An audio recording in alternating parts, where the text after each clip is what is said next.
Perekonomian global dan membanjirnya produk impor membuat pelaku usaha semakin tertekan. Apabila situasi tidak berubah, bukan tidak mungkin badai PHK menghantui tahun 2024.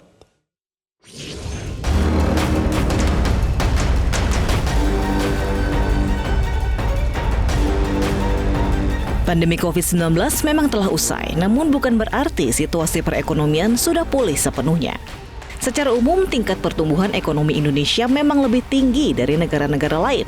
Meski demikian, kuartal 3 kemarin, pertumbuhan ekonomi Indonesia tercatat menurun dibanding kuartal 2 hingga level 4,94% secara tahunan.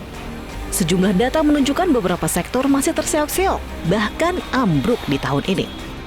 Di bulan September, S&P Global merilis data Purchasing Managers Index atau PMI manufaktur Indonesia turun ke level 52,3, terendah dalam 4 bulan terakhir terhitung sejak Mei 2023.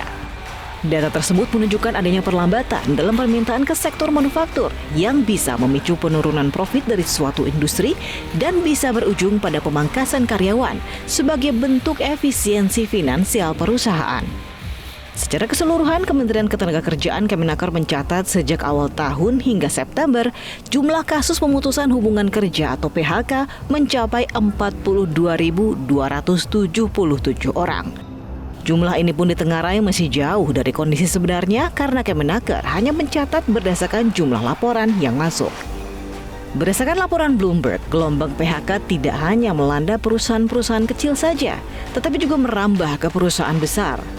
Di Indonesia misalnya, gelombang PHK melanda sejumlah sektor, mulai dari startup, perusahaan swasta, hingga BUMN.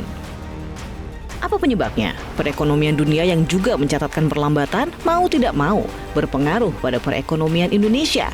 Contohnya saja perlambatan ekonomi di Tiongkok yang bisa berpengaruh pada ekspor komoditas Indonesia. Sebagaimana dialami oleh banyak negara, aktivitas ekspor nasional mengalami pelemahan sejalan dengan melemahnya perekonomian global.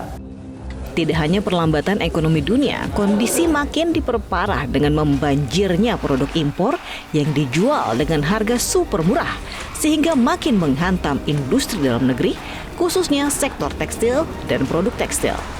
Tahun politik pun tidak menjamin pulihnya sektor industri dan manufaktur di Indonesia selama kedua kondisi tersebut masih berlanjut. Tim Liputan Metro TV.